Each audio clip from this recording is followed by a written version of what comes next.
The sun was sliding low over the red hills of Texas, bleeding gold across the horizon when Clara McGraw first saw him, half dead, his body crumpled near the riverbank, blood seeping into the sand like spilled wine.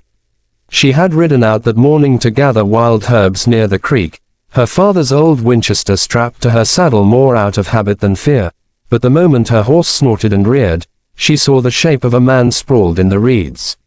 For a breathless second she thought he was a settler, maybe a ranch hand gone astray, but when she rolled him over, her heart jolted. His skin was bronze, his hair dark and braided with beads, and the deep cut along his side still oozed bright crimson.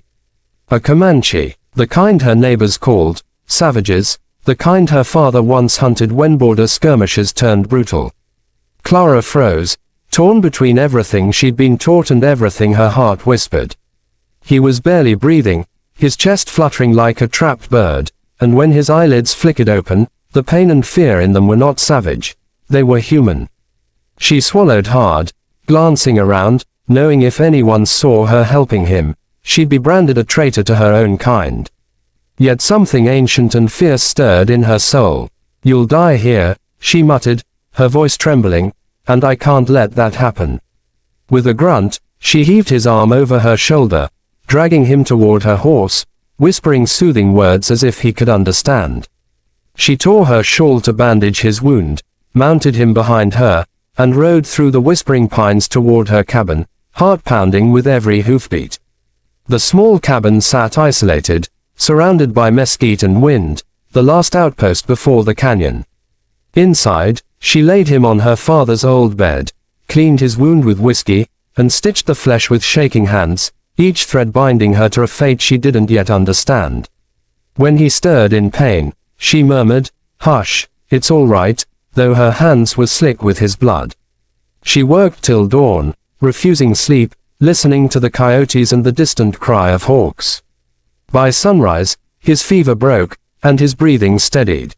She found herself studying his face, strong jaw, sharp cheekbones, lashes long and dark against his skin.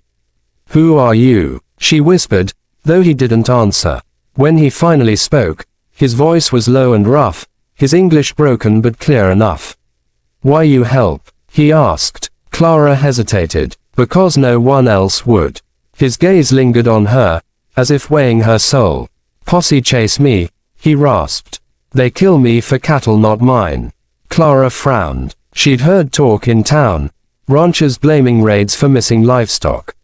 But looking at him now, she saw not a killer, but a boy caught in a war older than both of them.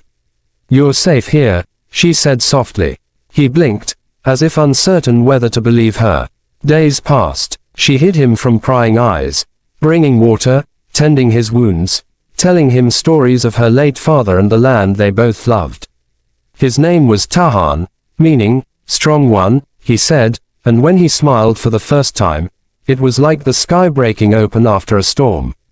But the world beyond her walls was shifting. In town, word spread of a missing Comanche scout, of vengeance sworn by his people if he didn't return.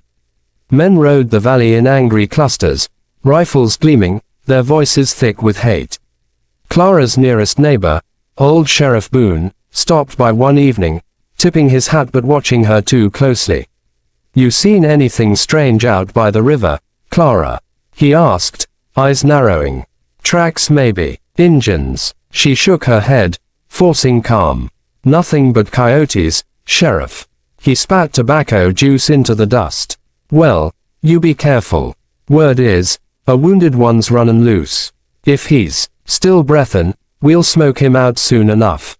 When his horse disappeared down the trail, Clara's hands trembled so badly she nearly dropped the lantern. She turned to see Tahan standing in the doorway, wrapped in her father's old coat. "They come," he said quietly. "You must not help." She shook her head fiercely. "If I hadn't helped, you'd be dead." His eyes softened. "You have brave heart, White Flower." She blinked, surprised by the name. "White Flower." He nodded slowly. "You help stranger. You heal enemy. That name, yours now." For a moment, the air between them hummed, something unspoken blooming like dawn. But that night, the peace shattered. Hoofbeats thundered across the plain, voices shouting in the dark. Clara peeked through the window. Torches glowed in the distance, a posse of men riding hard. "They're coming," she whispered, her heart slamming. Tahan's jaw tightened. "They find me, they kill you too." She seized his arm. "Then we run." But there was nowhere to run. The plains were open, the moon bright, the posse already too close. So she did the only thing she could. She hid him in the root cellar, covering the hatch with sacks of grain. "Don't make a sound," she pleaded. Moments later, the door burst open. Sheriff Boone stepped in, followed by 3 men, rifles ready. "Clara, we're just checking," Boone said with a smirk. "You live alone out here. Can't be too safe." She folded her arms, forcing her voice steady. "You think I'd hide one of them?" Boone's eyes swept the room, pausing at the bed where dried blood stained the sheet. "What's that?" he asked. "Deer blood," she lied quickly. "I was cleaning meat yesterday." He grunted, unconvinced. The men searched, boots thudding, floorboards creaking inches above Tahan's hiding place. Clara's pulse roared in her ears. Finally, after what felt like eternity, Boone spat again. "Reckon he's long gone. But if you see anything, you come straight to me. You understand?" She nodded, her smile brittle. When they left, she collapsed, tears burning her eyes. She lifted the hatch and helped Tahan out, trembling. "They'll come back," he warned. "I must go before they do." "You can't," she whispered. "You're not healed yet." But he only looked at her with that calm, endless gaze. "You saved me once. I not forget." At dawn, he was gone. She found his bed empty, the door slightly ajar, and a single feather lying on the table, a sign of thanks, perhaps, or a promise. She felt the silence press heavy on her chest, but part of her knew she had done what was right. That night, the wind howled through the valley, carrying whispers of vengeance and fate. When the first rider appeared on the ridge the next morning, she thought it was Boone again, but then she saw the others. Dozens of them, painted warriors on horseback, their faces streaked red and black, the sun gleaming off their lances. Her breath caught. The Comanche had come. They surrounded her house in a silent circle, their eyes burning with unreadable fire.